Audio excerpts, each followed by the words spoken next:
Hello दोस्तों, आज जो मैं आपको कहानी सुनाने वाली हूँ ये कहानी है सौतेली माँ और जादुई घड़े की। तो चलिए दोस्तों देखते हैं आज की कहानी। बीजपुर नाम के एक गांव में मीशा नाम की एक लड़की रहती थी। वो दिल की बहुत ही अच्छी थी। बचपन में ही एक बीमारी के कारण उसके माँ की मौत हो गया था। मीशा जब बहुत छोटी थी तब उसके पापा ने दूसरी शादी कर लिया था। कुछ दिनों बाद उसके एक सौतेली बहन पैदा हुआ। ऐसे ही कुछ दिन निकल गए। मीशा बड़ी हो गई। मीशा की सौतेली माँ राखी और बहन प्रिया बहुत ही घमंडी थे। वो दोनों मीशा को बिल्कुल पसंद नहीं करते थे। वो दोनों मीशा के ऊपर बहुत अत्याचार करते थे। मीशा की सौतेली माँ मीशा को हमेशा मारती रहती थी। मीशा के साथ घर में बात करने के लिए कोई नहीं था, क्योंकि उसके पापा भी काम के सिलसिले में ज्यादातर समय बाहर ही रहते थे। मीशा का एक पालतू कुत्ता था भोली। मीशा उसी से सुख दुख की बातें किया करती थी। ऐसे ही एक दिन प्रिया उसके माँ से कही, मम्मी, इस बदसूरत लड़की को हमने घर पे क्यों रखा है? ये कोई काम भी नहीं करती है। मीशा पूरा दिन खाती है और सोती रहती है। हाँ बेटी, तू सही कह रही है। इसको घर से निकालने का कुछ बंदोबस्त करना ही पड़ेगा, फिर ये अपने कुत्ते के साथ बाहर ही रहेगी। हाँ माँ, आप सोचिए कुछ, मैं भी सोचती हूँ। उसके बाद से वो दोनों माँ बेटी मीशा को घर से निकालने की तरकीब बनाने लगे। ऐसे ही कुछ दिनों बाद प्रिया अपने माँ के पास आई और आके अपने माँ से कही, माँ, इस मीशा के बच्ची को घर से निकालने के लिए मेरे पास एक अच्छा आइडिया है। सच्ची में बेटी, बता मुझे, मैं आज ही इसको घर से निकालती हूँ। माँ, मैंने अपने दोस्तों से सुना हमारे गांव के पास एक पुराना हवेली है और उस हवेली में भूत है। जो भी उस हवेली में जाता है वो उस हवेली से कभी वापस लौट के नहीं आता। आप मीशा को कैसे न कैसे उस हवेली में भेज दीजिए, वो वहाँ से कभी वापस ही नहीं आ पाएगी। अरे बेटी, ये तो बहुत अच्छा आइडिया है। मैं आज रात को ही उस मनहूस लड़की को उस हवेली में रहने के लिए भेजती हूँ। ये कह के मीशा की सौतेली माँ वहाँ से चली गई और वो सीधा मीशा के कमरे में आई। मीशा उनको देख के डर गई और उसे लगा उसकी सौतेली माँ फिर से उसको मारने आई है।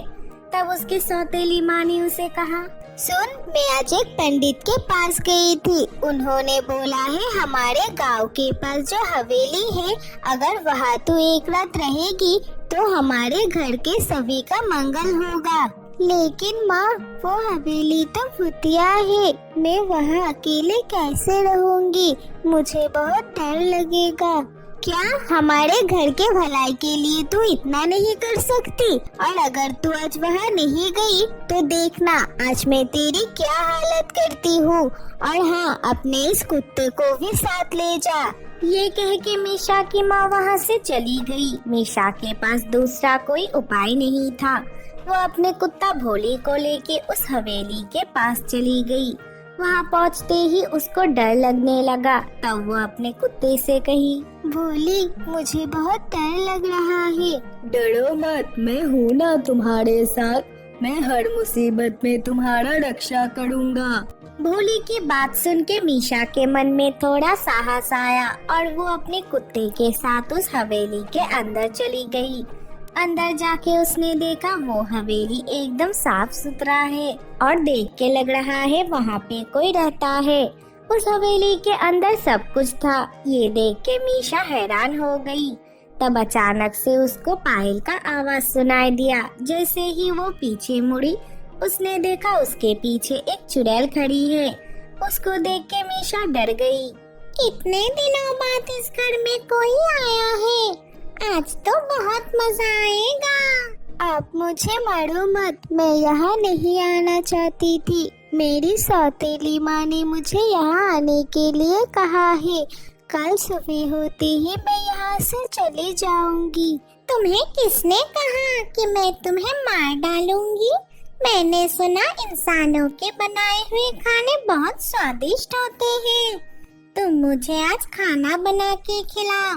अगर मैं तुम्हारे बनाए हुए खाने खा के संतुष्ट हो गई तो मैं तुम्हें छोड़ दूंगी। ये सुन के भोली ने मीशा से कहा, हमारे पास यहाँ से बचने के लिए और कोई रास्ता नहीं है।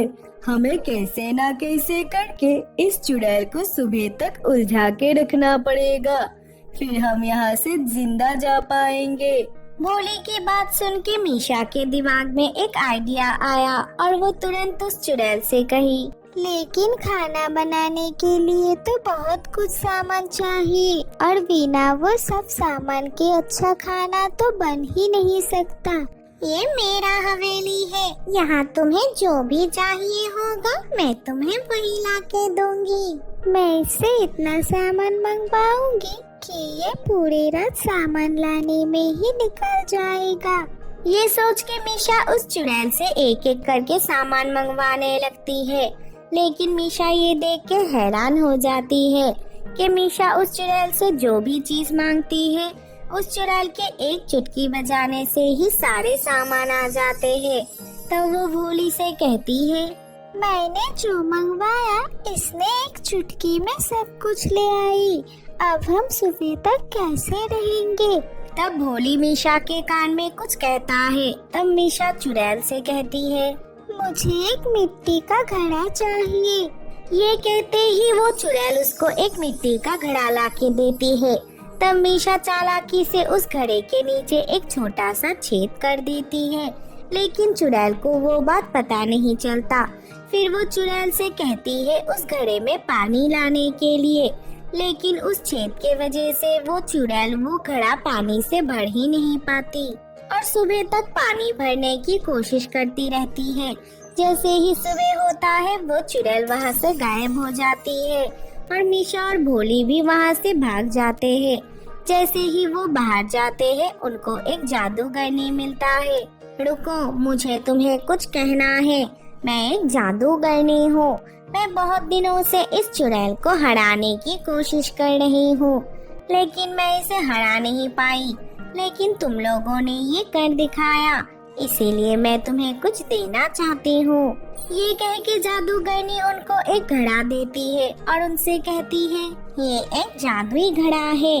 जब भी तुम्हें जिस भी चीज की जरूरत होगी ये तुम्हें वो दे के मदद करेगा। तब वो जादुई घड़ा लेके मीशा घर वापस आ गई। मीशा को जिंदा देख के उसकी सौतेली माँ और प्रिया चौंक गई।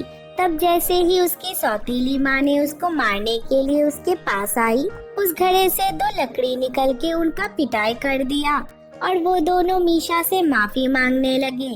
कुछ दिनों बाद उस जादुई घड़े की मदद से मीशा ने अपने लिए एक घर बना लिया और वहाँ भोली के साथ खुशी खुशी रहने लगी। तो दोस्तों, आज की कहानी से हमें ये सीख मिला कि इंसान का सबसे ज्यादा वफादार कुत्ता ही होता है। दोस्तों, अगर ये वीडियो अच्छी लगी हो तो वीडियो को लाइक कर देना और हमारे चैनल को सब्सक्राइब करना मत भूलना।